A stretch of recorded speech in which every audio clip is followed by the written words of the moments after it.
Liverpool beat Brighton 2-1 at Anfield in what was at times a rather scrappy match. Now, of course, Liverpool had the chance to go top of the table, with either a draw or a win. But as it were, Brighton was the team that started faster, and they caught Liverpool cold, very cold. Brighton scored within the first 2 minutes, and just like that, it seemed like a shock was on the cards. As I was watching this match, I was thinking to myself, days like these, when you have the chance to go top of the table and you cannot afford mistakes, sometimes it takes moments like these, again, being caught cold and suddenly finding yourself 1-0 down just like that. It makes a difficult job twice, 3 times as difficult. Because after Brighton took the initial lead, they started sitting back deeper. They were very compact in defense. I think they shifted between something like mid block and low block. Liverpool had a few occasions where they played the ball over the top, looking for the runners in behind the defense, players like Salah and Nunes. And there were a couple of occasions where I think they did almost get something good out of it, but more often than not, Liverpool were sort of trying to build up, slowly, methodically. And of course also, Brighton, they kept their shape well, and at times, they picked the right moments to press Liverpool and try and prevent Liverpool from building up attacks on possession. There were a number of occasions I saw in the first half, Liverpool were basically just passing the ball, you, me, in their own half or at the center circle. It goes to show how well organized Brighton were in terms of not allowing Liverpool to cut through them. Liverpool did create a number of good situations, a number of good half chances as such, but a lot of them were wasted off target. Salah had a number of shots off target from good positions, the kind of situations where a player of his quality would have expected him to score. And then the 1-1, the equalizer, cross came in, Brighton sort of half cleared it, Salah headed it back into the penalty area, and a Brighton defender, he sort of tried to clear it, but whatever attempted clearance that was, it went backwards, and Diaz was alive in the box to react to the situation and get the 1-1. Second half, again Liverpool were more sort of dominant without being. It's not as if Liverpool were penning Brighton back in their own box and just going shot after shot. Liverpool at times they also had to be careful with how they approached the situation and how they played, because the way Brighton pressed, the way Brighton kept their shape, they were always trying to keep themselves in a position to launch counter attacks if they want the ball back. As it were, a nice series of combination play through midfield and the right side, and Salah got a goal for the 2-1. And within that build-up, as I saw it be played, there was a very nice almost like a dummy run by Nunes, because in doing so he dragged a centre back with him, and when this centre back got dragged much deeper than everyone else in the defense, that centre back ended up playing Salah on side for the goal. And good for Salah to get his goal, especially after all those wasted chances. And Of course, when you think of a player of Salah's quality, you cannot repeatedly give him chances in or around the box, because eventually he's going to punish you, and that is what happened here.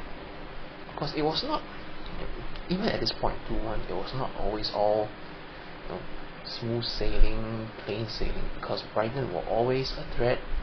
You know, they were always capable of making something happen, and they also came close to an equalizer, you know, on a number of occasions, especially late on. And you know, there were moments when there was Liverpool being penned back, you know, with Brighton on the attack, and, you know, and Liverpool had to be, you know, ever so careful, you know, to try and hold on. And, you know, watching this, I also felt nervous as the minutes ticked on, you know, late in the match. It just felt like time was slowing down, just slowing down, and really just like, come on, you know, final whistle already, because Brighton, again, in recent years, Brighton have seemed to have had Liverpool's number. As mentioned before, I can't remember the last time Liverpool beat Brighton, because it just felt like the past few years were, you know, draws, and I know there was a Brighton win in there somewhere as well.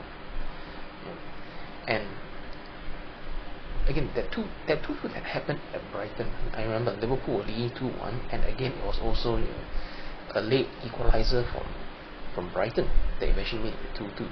And it felt like in this match the same thing might happen. The risk was there, the nervousness was there, you know, and especially knowing what the stakes are at this stage of the season, you know, and knowing that Liverpool have that chance of going top of the table outright because of Man City and Arsenal playing later. So the stakes were there, the nervousness was there. You know, can they just hold on and get over the line somehow? And thankfully, eventually they did. Mention goes to Endo and McAllister, who kept the midfield together very well. They kept possession, won possession. They held on to the ball very well. You know, making sure that, you know, they didn't lose it in dangerous situations. They made sure they didn't lose it cheaply. And it was very important that they were as good as they were, because if they weren't, Liverpool could well have been overrun. You know, Liverpool could well have been overrun in this match, because Brighton worked hard. You know, they worked very hard, both in attack and defense, attacking as a team, defending as a team, whether it was pressing or keeping their shape. They worked hard from back to front all over the field, and Liverpool had to match that level of, you know, hard work that Brighton showed. But at the same time, Liverpool needed to have that sort of intelligence and guile, knowing how to, you know, control the tempo, control possession, you know, and you know, the know-how to keep the ball just out of reach of the Brighton players. This match as a whole, you know, although Liverpool had, you know, they had a lot of chances, they had a lot of shots, right? You know, and looking at the raw stats, it might seem like Liverpool were dominant in this match. You know, and personally, I think Liverpool were dominant to a degree, but almost not so much, you know, in the sort of often not in that often used sense of the word of dominance. Like I said, it's not as if Liverpool, you know, were camped outside the Brighton box and just going shot after shot after shot, you know, and Brighton had nowhere to go. You know, that is not how the match went. Liverpool had to be careful with them. You know, Liverpool had to be careful when they had the ball, because again, Brighton, they have threats on the counter, they have pacey players, and they can make things happen. Brighton, on their day, when they're playing well, they can cause difficulties and problems for any of the teams in the Premier League. They can cause problems for, you know, any of the best teams. And this match, and yeah, as mentioned, Brighton have made things difficult for Liverpool in recent years, and this match at times, it felt very scrappy. It felt like Liverpool weren't going to get a lot of space to make things happen. That equalizing goal, it came from a fairly relatively scrappy passage of play again, cross that was half cleared, and the header that came in, and the Diaz follow up. Even in that situation, Brighton had players packed in and around the box, so it wasn't as if that Liverpool were carving Brighton open all over the place, and Brighton had no one back there defending. That's not what happened in this match. So, and again, given that Liverpool had the chance to go top of the table, this was the kind of match, and it's going to be true of the remaining matches as well.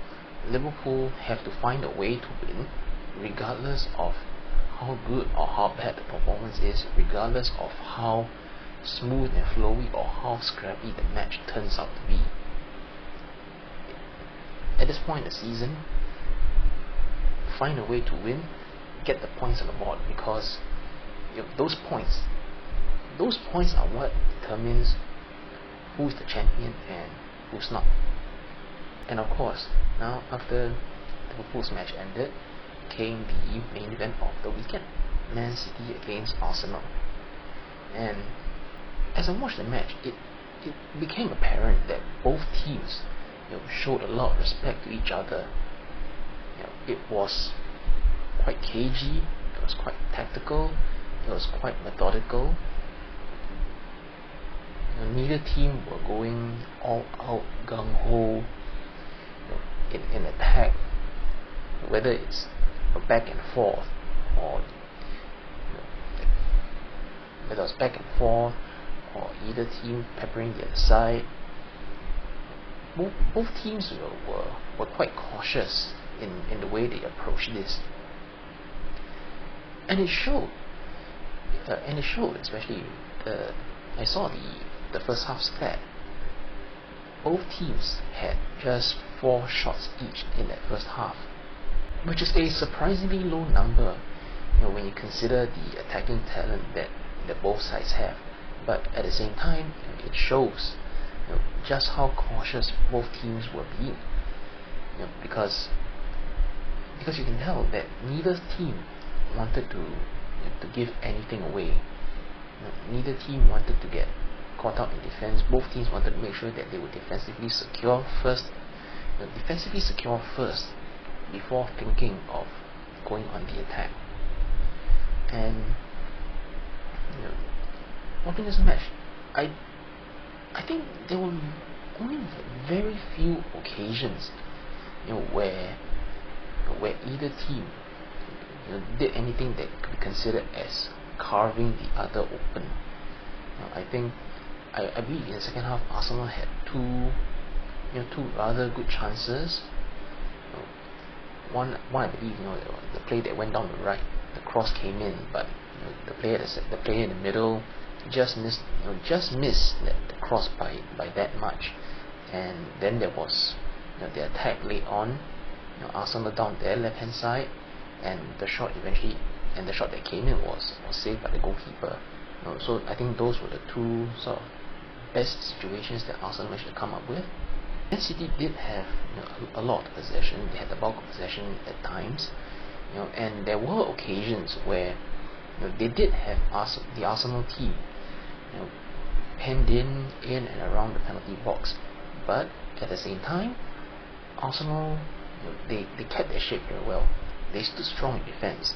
They didn't give anything away, even though in that situation the whole team was camped back, but it felt like they had the situation under control, regardless of who in Man City, regardless of who in the Man City team had the ball, regardless where they had the ball.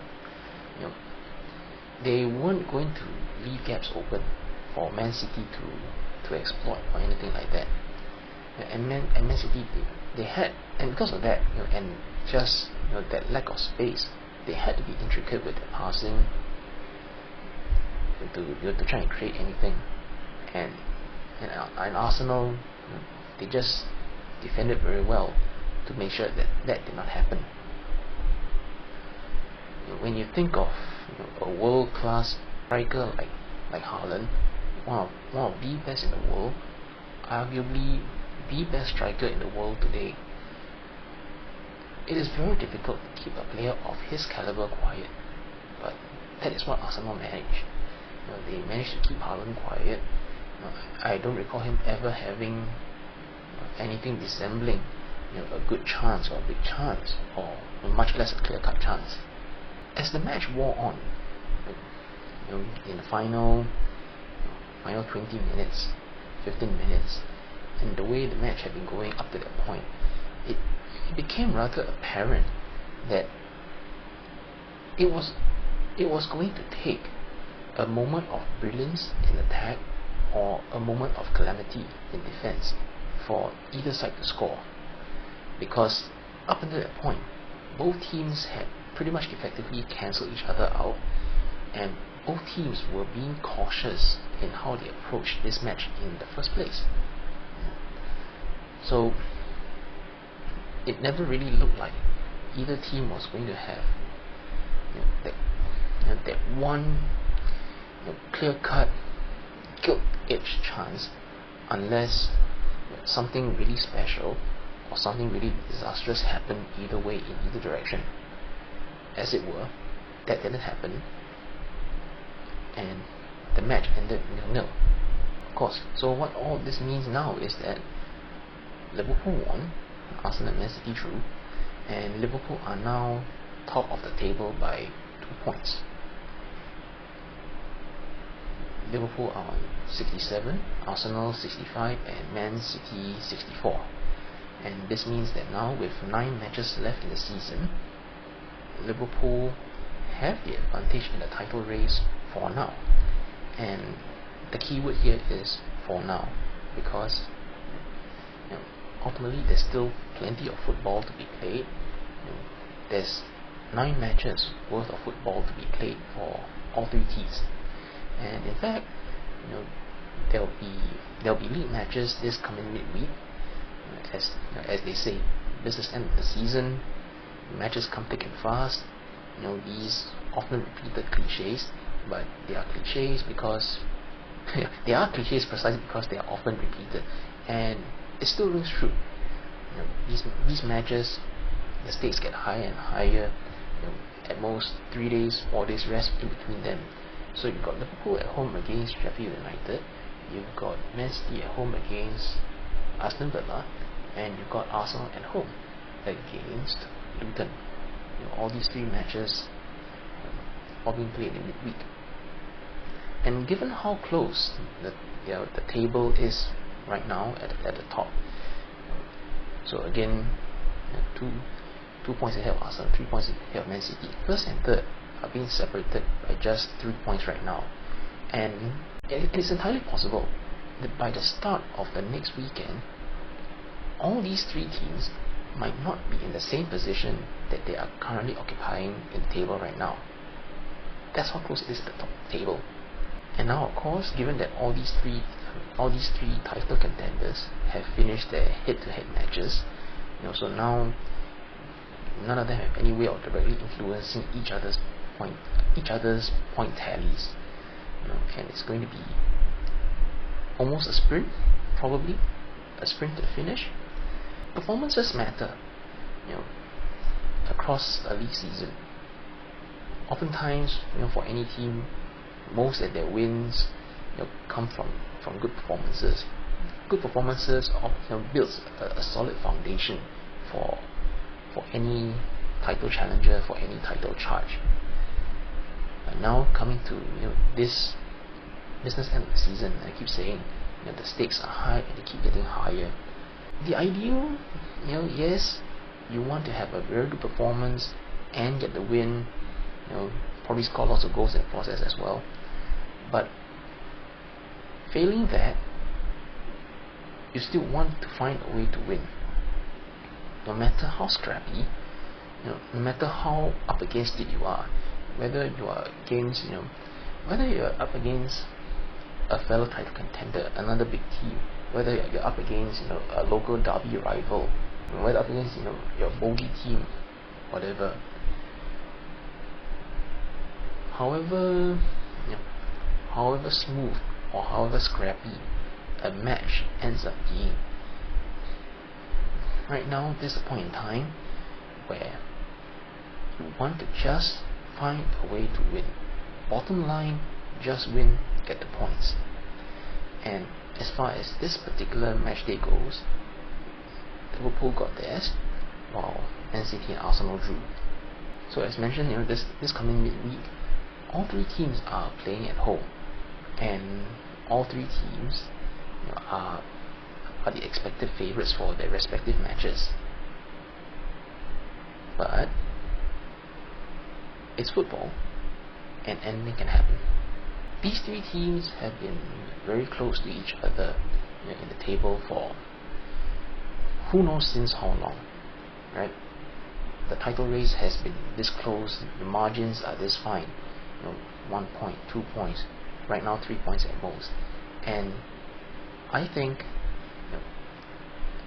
they have been this close since whatever point in the season. They are this close now, and I think they will continue to be this close throughout the rest of this title running. The final table tally could very well end up being this close, 3 points at most, maybe. But again, as ever, fingers crossed for Liverpool, and I hope that by the end of the season they'll be the ones to win it.